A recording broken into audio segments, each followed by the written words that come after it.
Guys, here it is. Look at this Team Coralie Kronos XP 6S. Got this yesterday and it's been a full 24 hours sat in the box. Now, first impressions, this thing looks absolutely quality and it is big as well. This is a 1/8 scale. This is much bigger than any RC I've had before. The body shell looks absolutely stunning. Look at those bright colours on there. And it's got these armour style body clip retainer clips as well, which I think are great. Big, thick, chunky tyres, 17mm wheel hexes and wheel nuts. And this rear wing here, super sturdy. Anyway, let's get the body shell off. Now, bearing in mind, this is much cheaper than the main competition, which is obviously the Armour Kraton 6S. This thing looks absolutely quality. Look at these big, beefy aluminium shock absorbers. They look lovely. Big, thick, chunky looking wishbones. Metal CVD drive shafts. Aluminium, I think these are 4 at the front and 5mm at the rear shock towers. Double wishbones. It's got a metal geared digital servo. Now, this brace here should actually protect the body shell from major damage, which I think is a great idea. It's a 2050 kV big chunky brushless motor, 150 amp ESC, twin XT90 connectors with an XT90 connector as well, so you can run 2 or 1 batteries. Got these little centre braces here, which don't look all that tough, but I'm sure they'll add some kind of rigidity. It's got anti-roll bars, just like in the Armour cars. This thing looks wicked. Underneath you've got a 3mm aluminium chassis. And all these little bolts here, I've got a little countersunk washer type thing underneath, I forgot what they're called. Non-adjustable turnbuckles. This thing just oozes quality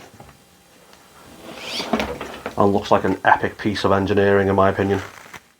Now, I researched this car pretty heavily before I bought it, and it does have a few areas that could be improved. So for a start, these wheel nuts come loose, so we're going to Loctite them today before we take it for its first run. And then these steering hubs down here are prone to breaking, but you can buy aftermarket HD ones for, I think they're £5.50 for a pair up front. And then if we go around the front here, these little bits at the end of the shock absorbers are known for braking as well, and again you can get a full set of 4 for £5 from Team Coralie, so it's not the end of the world. My major concern with this car though is it's only got a 3mm aluminium chassis and there's no major brace from shock tower to shock tower, which I think it should have, but you can get the upgrade from Team Coralie. I think it's £45 brand new, and it comes with 2 braces and all the things you need to fit it as well, so in the future we'll be installing that. We'll make a video about that as well. The major appeal for this car for a lot of people is the fact it's excellent value for money. So I bought this for £359.99. I got it from Model Sport, but the prices do vary somewhat. And in fact, a few days ago when I ordered it, there were prices for £359.99, £369.99, £379.99, £399.99, £459.99, £479.99, and £489.99, I think. So the prices are all over the shop for this thing. But if you get it at a cheaper price, 360, 380 quid, it's mega value compared to the major competition, which is the Armour Kraton 6S. It's literally 2/3 of the price of one of those, so it's excellent value. And it's much the same story when you look at spare parts and upgrades as well. So spare parts of this are generally speaking cheaper than anything for the Armour range as well. A brand new diff ready built for one of these is about £45 online, whereas a brand new diff for an Armour 6S range is around £60 or even £70 online, so that's cheaper straight away. Team Coralie as well, for some reason, sell the arms separately, not on a pair, which is strange, but individually they're about £7.50 each, which again, you can't complain at. And generally speaking, yes, the spares are readily available and they're well priced.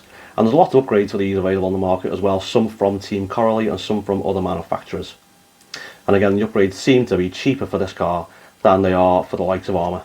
Now we're going to do some pre-run checks, and then we're going to take it out with 2 2S LiPo batteries and see what we can do. Unfortunately, I haven't got a cameraman or camera lady today, so we're stuck with using the the tripod I'm using at the moment.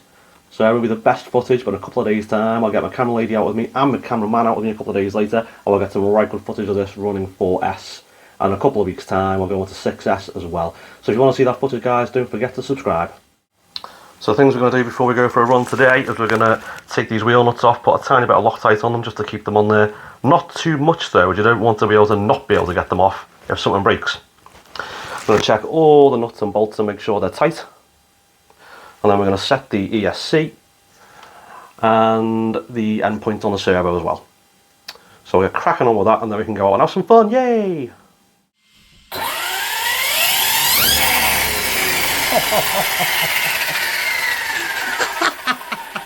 Let's go play.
So we're just back from the park now, and apologies for that terrible footage. It's the worst footage I've ever taken in my life. I've got to say, I'm quite impressed with this, bearing in mind I only run it on 4S today. It was pretty nippy, it did wheelies, it did a single backflip, although I don't think you could see it on camera. Just play that one again for you. Yeah, it just goes right over the top of the screen. Never mind. So it did a backflip. It was pretty quick. It wheelied, the brakes are really strong. I don't think the car's taken any damage, and it had a few bad landings as well.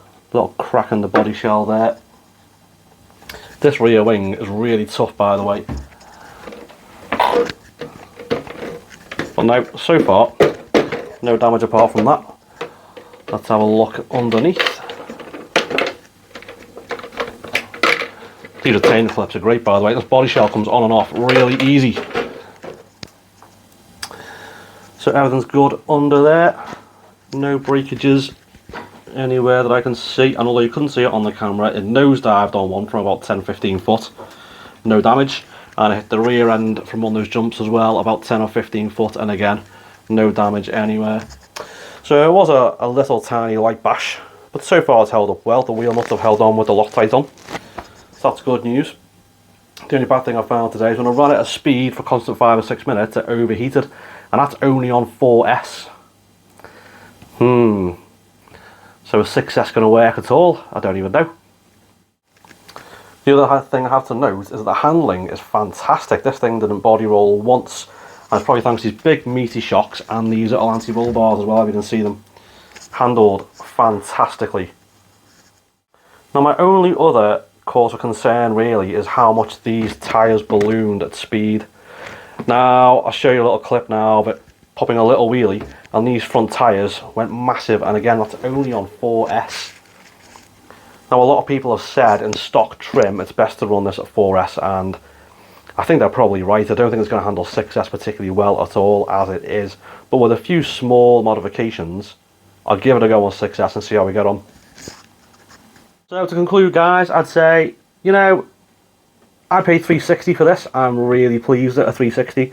If I'd have paid nearer to the £500 mark, some people are asking, I wouldn't be impressed with this at all. I would have thought to myself, geez, I should have bought the Armour Crate in 6S, which is what, £180 more expensive than I paid. If he's paying £500 for it anyway, might as well pay the extra 40 quid and get the Armour. It just doesn't have these problems. Anyway guys, thank you so much for watching, and don't forget to subscribe, because in the next week and week after we're going to have some more videos of this car. We're going to put it through its paces, we're going to do 6S, we're going to do some bigger jumps, some backflips. I'm going to have your cameraman on the go so we get some better shots. And definitely worth a watch, I'd say, if you're thinking of buying one. Anyway, thanks again guys. You guys take care.